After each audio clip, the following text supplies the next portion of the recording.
Yedidim Shalom, on se retrouve pour les alcôves du Tanar et cette semaine, Parashat Vaïgash. Yehuda a réussi le test. Un test si minutieusement conçu par Yosef, vice-roi d'Égypte. Yehuda a réussi ce test au la main. 22 ans plus tôt, souvenez-vous, c'était bien Yehuda qui avait proposé de vendre Yosef en esclavage. Maintenant, ce dernier, Yosef, est encore méconnu par ses frères. Eh bien, celui-ci a voulu faire subir une épreuve soigneusement élaborée, comme je le disais, pour voir si Yehuda était toujours le même homme, le même personnage, ou bien avait-il changé. Au vu et au su du comportement de Yehuda, il est clair que ce dernier avait changé. Maintenant, il est prêt à devenir lui-même esclave pour que son frère Binyamin puisse être libéré. Acte de fraternité dont Yosef espérait voir le jour chez cet homme Yehuda. C'est tout, en fin de compte, ce que Yosef voulait savoir. Il révèle alors enfin son identité à ses frères dans un moment d'intense émotion. La caractéristique la plus importante de la scène, cependant, est le pardon total de Yosef pour ce que ses frères lui avaient fait subir toutes ces années durant. Et il leur dit, ou leur déclare plutôt, « Et maintenant, ne vous affligez point, ne soyez pas irrités contre vous-même de m'avoir vendu pour ce pays, car c'est pour le salut que le Seigneur m'y a envoyé avant vous. En effet, voici 2 années que la famine règne au sein de la contrée, et durant 5 années encore, il n'y aura ni culture ni moisson. Le Seigneur m'a envoyé avant vous pour vous préparer une ressource dans ce pays et pour vous sauver la vie par une conservation merveilleuse. Non, ce n'est pas vous qui m'avez fait venir ici, c'est Dieu. »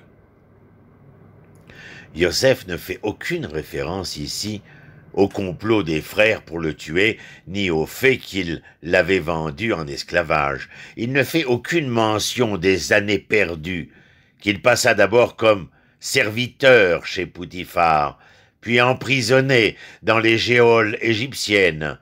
Non seulement il leur pardonne, mais il va faire tout son possible aussi pour les libérer de tout sentiment de culpabilité. Il leur dit qu'ils n'étaient pas vraiment responsables, qu'il s'agissait du plan de Dieu depuis le début, qu'il avait agi pour le mieux, afin qu'ils puissent sauver des vies pendant les années de famine et qu'ils puissent devenir leurs protecteurs dans les années à venir.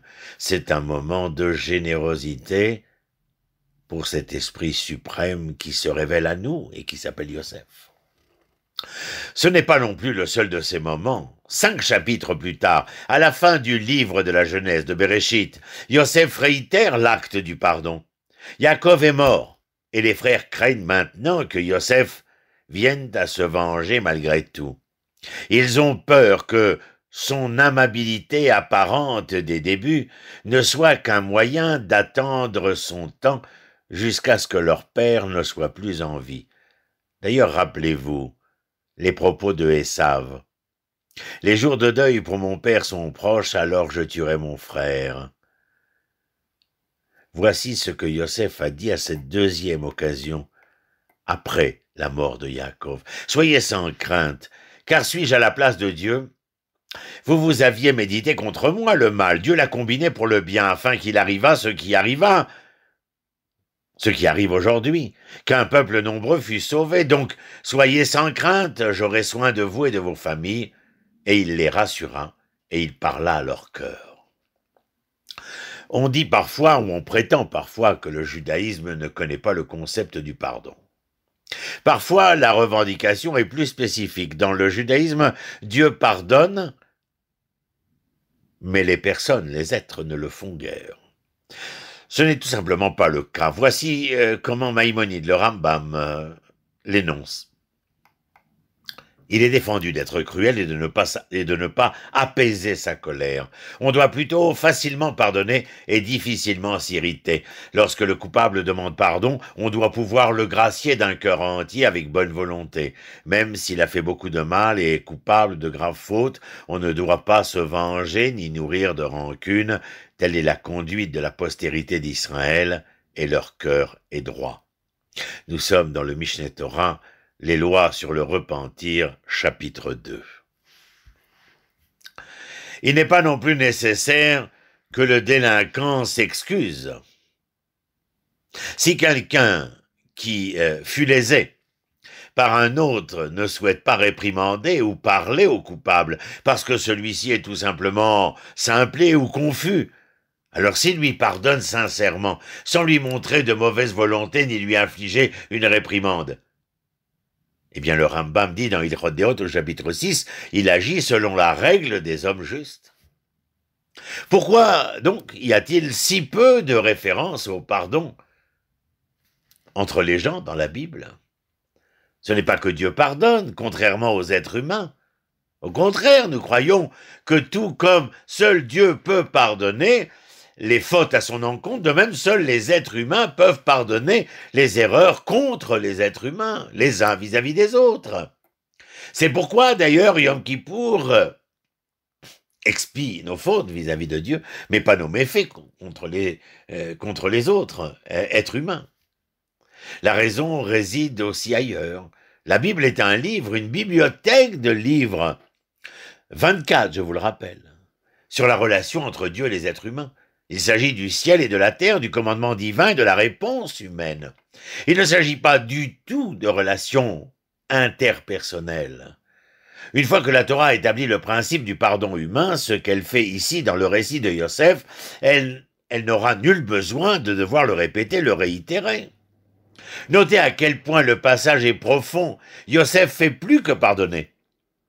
Il veut s'assurer que les frères, en particulier Yehuda, ont changé.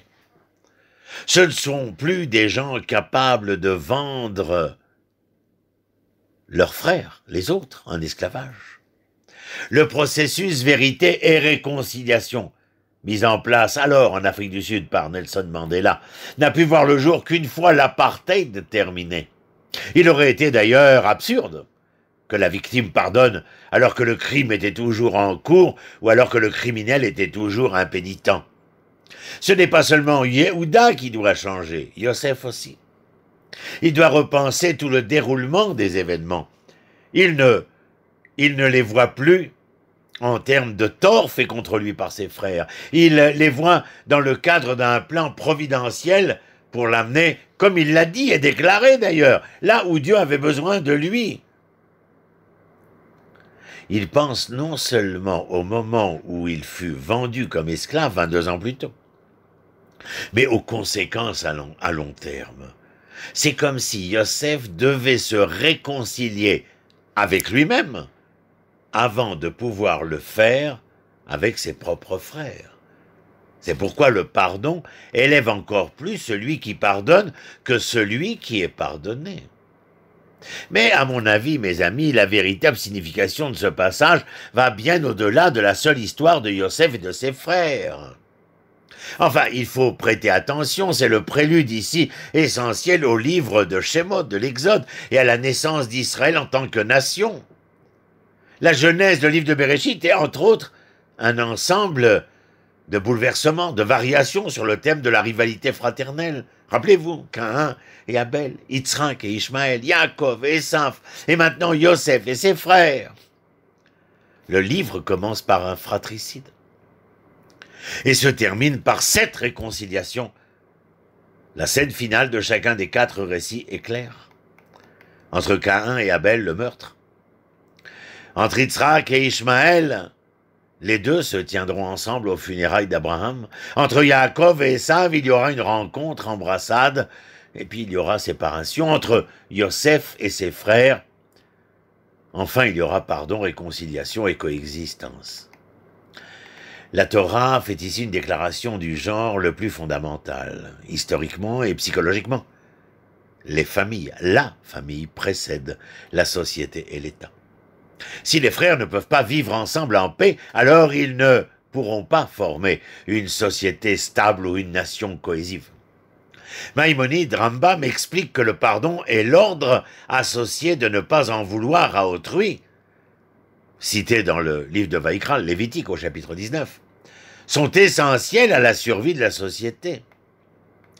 Tant que l'on nourrit un grief et que l'on garde à l'esprit ce grief, cette rancune, on peut vouloir se venger.